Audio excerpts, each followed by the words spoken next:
Nureddin पवन जलान खड़कण लाए सुख न सुता कदे खड़कण लाए सुख न सुता कदे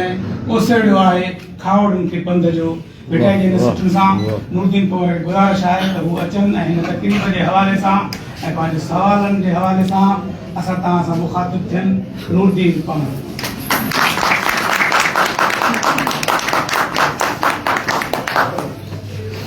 काबिल एहतराम अमीना जतोई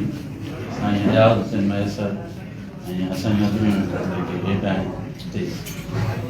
ऐं हाफ़िज़ पीरम साहब मेरे जे हेड मास्टर दोस्त असां सभ खां पहिरियों बेहद शुक्रगुज़ार हुन टीओ तलकाज ऑफिसरनि जा न फ़क़ति पर हुन समूरी ऑफिस जा जिन ते असांखे मुतलो कयो इज़त ॾिनी बख़्शी विधायक पार्टी तकलीफ़ रखी किया। बाक़ी रही रिटायरमेंट जो सुवाल त असां छो कयोसीं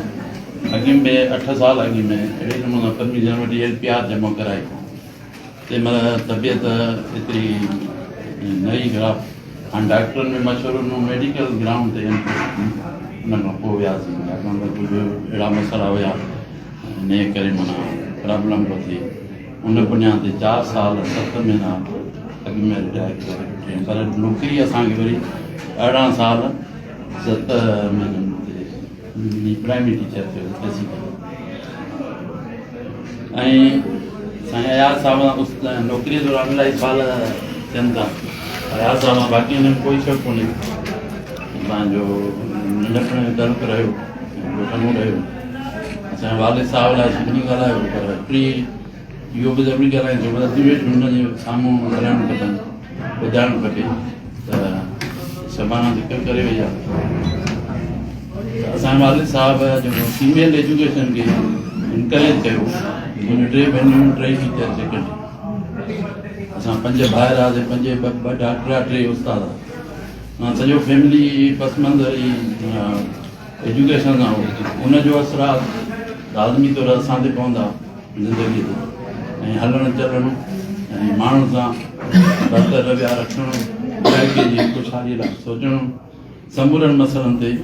पेचीदगीअ संजीदगीअ सां वेही ऐं कमु कयोसीं। तव्हांजी दुआउनि सां समूरनि दोस्त रहिया ख़ासि तौर ते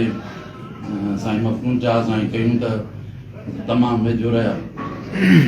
घणो ॻाल्हायो आहे असां हेॾो लाइक़ु कोन्हे ॻाल्हायो अथऊं हुन जा लख लाइक़ समूरनि दोस्तनि जा वरी बि आख़िर में तव्हां जे लाइ तव्हां